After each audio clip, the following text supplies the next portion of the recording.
Brigitte Lahaie, Sud Radio, le Love Conseil.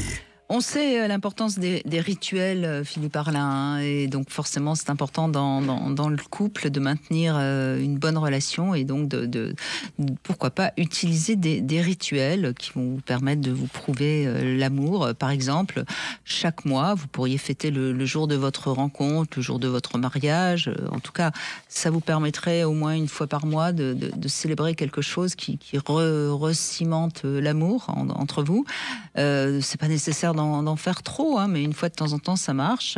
Et puis moi j'aime bien aussi l'idée d'écouter sa chanson fétiche ou de regarder des photos de couple qui sont des photos de peut-être pas forcément de votre mariage, mais des photos de moments privilégiés. Le côté de se remémorer les bons moments, ça marche bien.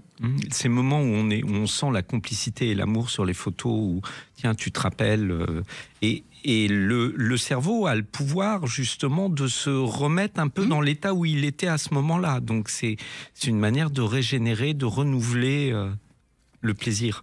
Il ne faut pas oublier que dans les 5 langages de l'amour, il y a les moments partagés ensemble. Donc, je sais pas, partager, de regarder, c'était la pleine lune lundi, de regarder ensemble la pleine lune et de se faire un vœu, pourquoi pas de prendre une douche ensemble, enfin bon, bref, tous ces trucs-là, on les dit souvent, donc je vais pas tellement insister là-dessus, mais pour rendre ensemble le temps dans un café, de prendre un petit apéritif ou ou un jus de fruits, qu'importe.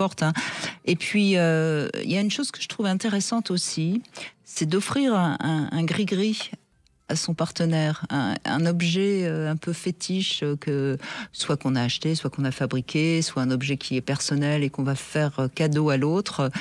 Ça, c'est aussi quelque chose d'important parce que cet objet-là va rester une sorte de pense-bête que notre partenaire nous aime et nous l'a prouvé. N'oublie pas que je t'aime, c'est le code de l'objet, effectivement. Et des fois, ça peut énormément aider pour les personnes qui sont en insécurité, d'avoir cet objet fort et symbolique que l'on peut tenir n'importe quand on a un doute ou autre, et qui nous rappelle cette vérité. Voilà, et c'est plus fort cette histoire de gris-gris qu'un bijou ou qu'un cadeau, parce que c'est vraiment un objet qui a une valeur symbolique et qui donc forcément est plus fort. Ouais.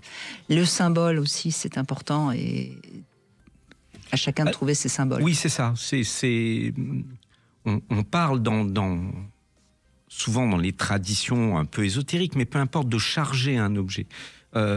Et là, c'est vraiment ça, c'est l'idée qu'on va associer. Ce qui fait que quand on sort l'objet, il y a les idées, il y a la symbolique, il y a tout qui vient avec, et c'est ça qui compte. Voilà, et on sait à quel point ça va nourrir le psychisme de l'autre et qui va donc c'est la Madeleine de Proust, hein, cette fameuse Madeleine qui fait remonter les souvenirs. Et bien voilà, on peut investir un objet de tout l'amour qu'on porte à l'autre pour que l'autre, quand il évoque ou touche cet objet, ressente et se rappelle.